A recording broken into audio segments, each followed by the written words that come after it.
ನಮಸ್ಕಾರ ಸ್ನೇಹಿತರೆ, ಮಹಾಚಂದ್ರ ಯೂಟ್ಯೂಬ್ ಚಾನಲ್ಗೆ ತಮ್ಮೆಲ್ಲರಿಗೂ ಮತ್ತೊಮ್ಮೆ ಆತ್ಮೀಯವಾದಂತಹ ಸ್ವಾಗತ. ಸ್ನೇಹಿತರೆ ನೋಡಿ, ನಿಮಗೆಲ್ಲ ಗೊತ್ತಿರೋ ಹಾಗೆ ನೋಡಿ, ರಾಜ್ಯ ಸರ್ಕಾರ ಈಗ 7ನೇ ವೇತನ ಆಯೋಗದ ಶಿಫಾರಸ್ಸಿನಂತೆ ಈಗ 27.5% ಬದಲಿಗೆ 25.5% ವೇತನ ಹೆಚ್ಚಳಕ್ಕೆ ಈಗ ಆರ್ಥಿಕ ಇಲಾಖೆಗೆ ತಿಳಿಸಿ ಅದು ಪ್ರಸ್ತಾವನೆಯನ್ನು ರೆಡಿ ಮಾಡಿರ್ತಕ್ಕಂಥದ್ದು. ಸೊ ಮೊದಲ ಸಂಪುಟ ಸಭೆಯಲ್ಲಿ ಅದನ್ನೇ ಜಾರಿ ಮಾಡುವಂತೂ ಬಹಳಷ್ಟು ಖಚಿತ ಅಂತ ಮಾಹಿತಿ ಬಂದಿದೆ ಸ್ನೇಹಿತರೆ. ಇದೆಲ್ಲ ನಿಮಗೆ ಗೊತ್ತಿರುವಂತ ಮಾಹಿತಿ. ಸೊ ಈಗ 7ನೇ ವೇತನ ಆಯೋಗದ ಪ್ರಮುಖ ಶಿಫಾರಸುಗಳು ಇದರ ಬಗ್ಗೆ, ಅಂದ್ರೆ ನಿಮಗೆ ಗೊತ್ತಿರೋದ ಒಂದಷ್ಟು ಶಿಫಾರಸುಗಳ ಬಗ್ಗೆ ನಾನು ಈ ವಿಡಿಯೋನಲ್ಲಿ ಮಾಹಿತಿ ತಿಳಿಸ್ಕೊಡ್ತಾ ಇದ್ದೀನಿ.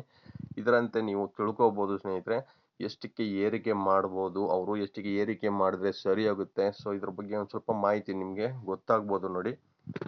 7ನೇ ವೇತನ ಆಯೋಗದ ಪ್ರಮುಖ ಶಿಫಾರಸುಗಳು ನೋಡಿ ಇಲ್ಲಿವೆ. ಅದರಂತೆ 1ನೇದು, 7ನೇ ರಾಜ್ಯ ವೇತನ ಆಯೋಗವು 31% ತುಟ್ಟಿ ಭತ್ಯೆಯನ್ನು ವಿಲೀನಗೊಳಿಸುವ ಮೂಲಕ ಮತ್ತು 27.5% ಫಿಟ್ಮೆಂಟ್ ಪ್ರಯೋಜನವನ್ನು ಒದಗಿಸುವ ಮೂಲಕ ರಾಜ್ಯ ಸರ್ಕಾರಿ ನೌಕರರ ಕನಿಷ್ಠ ಮೂಲ ವೇತನವನ್ನು ತಿಂಗಳಿಗೆ ಅಸ್ತಿತ್ವದಲ್ಲಿರುವ ರು. 17,000ದಿಂದ ರು. 27,000ಗೆ ಪರಿಷ್ಕರಿಸಲು ಶಿಫಾರಸು ಮಾಡುತ್ತದೆ. ಇದೊಂದು ಮೊದಲನೇ ಶಿಫಾರಸು, ನಿಮಗೆ ಆಲ್ರೆಡಿ ಗೊತ್ತಿರತಕ್ಕಂಥದ್ದು. ವೇತನ ರಚನೆಯಲ್ಲಿ ಕನಿಷ್ಠ ಮತ್ತು ಗರಿಷ್ಠ ವೇತನದ ನಡುವೆ ಅಸ್ತಿತ್ವದಲ್ಲಿರುವ 1:8.86 ಇದರ ಅನುಪಾತವನ್ನು ಹೆಚ್ಚು ಕಡಿಮೆ ಹಾಗೆ ಉಳಿಸಿಕೊಳ್ಳುವುದು ಮತ್ತು ಗರಿಷ್ಠ ವೇತನವನ್ನು 2,41,200ಕ್ಕೆ ನಿಗದಿಪಡಿಸಲು ಆಯೋಗವು ಶಿಫಾರಸು ಮಾಡುತ್ತದೆ. ಅದು ಅಧ್ಯಾಯ 5.37ರಲ್ಲಿ ನಿಮಗೆ ಕಂಡುಬರುತ್ತೆ. ಹಾಗೆ ನೋಡಿ, ಹೊಸ ವೇತನ ಶ್ರೇಣಿಗಳನ್ನು ದಿನಾಂಕ 1/7/2022ರಿಂದ ಕಾಲ್ಪನಿಕವಾಗಿ ಅನ್ವಯಿಸುತ್ತದೆ. ಅನುಷ್ಠಾನಗೊಳಿಸುವ ನೈಜ ದಿನಾಂಕವನ್ನು ರಾಜ್ಯ ಸರ್ಕಾರವು ನಿರ್ಧರಿಸುವುದೆಂದು ಆಯೋಗವು ಶಿಫಾರಸು ಮಾಡುತ್ತದೆ.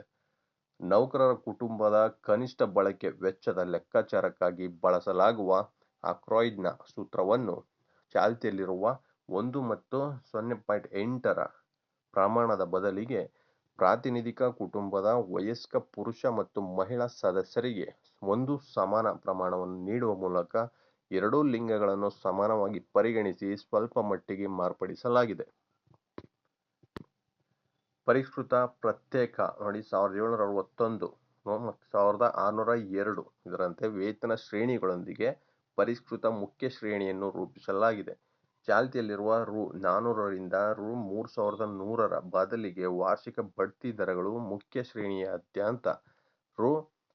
650ರಿಂದ ರು. 5,000ರವರೆಗೆ ಆಗಿರುತ್ತದೆ.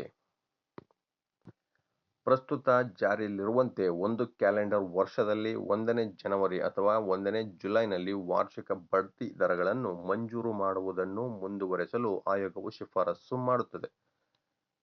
ಕೇಂದ್ರದ ತುಟ್ಟಿ ಭತ್ಯೆ ಸೂತ್ರ ಮತ್ತು ಮಾದರಿಯನ್ನು ಅಳವಡಿಸಿಕೊಳ್ಳುವುದು ಮುಂದುವರಿಸಲಾಗುತ್ತದೆ. ದಿನಾಂಕ 1/7/2022ರಂತೆ 3,61,704 ಸೂಚ್ಯಂಕ ಮಟ್ಟದಲ್ಲಿ ಸಂಪೂರ್ಣವಾಗಿ ತಟಸ್ಥಗೊಂಡಿರುವ ತುಟ್ಟಿ ಭತ್ಯೆಯೊಂದಿಗೆ ದಿನಾಂಕ 1/7/2022ರಿಂದ ಭಾರತ ಸರ್ಕಾರವು ಮಂಜೂರು ಮಾಡಿದ ಪ್ರತಿ ಶೇಕಡ 1ರಷ್ಟು ತುಟ್ಟಿ ಭತ್ಯೆಗೆ ರಾಜ್ಯ ಸರ್ಕಾರಿ ನೌಕರರಿಗೆ ಮಂಜೂರು ಮಾಡಬೇಕಾದ ತುಟ್ಟಿ ಭತ್ಯೆಯು ಪರಿಷ್ಕೃತ ಮೂಲ ವೇತನದ ಶೇಕಡ 0.722ರಷ್ಟು ಆಗಿರುತ್ತದೆ.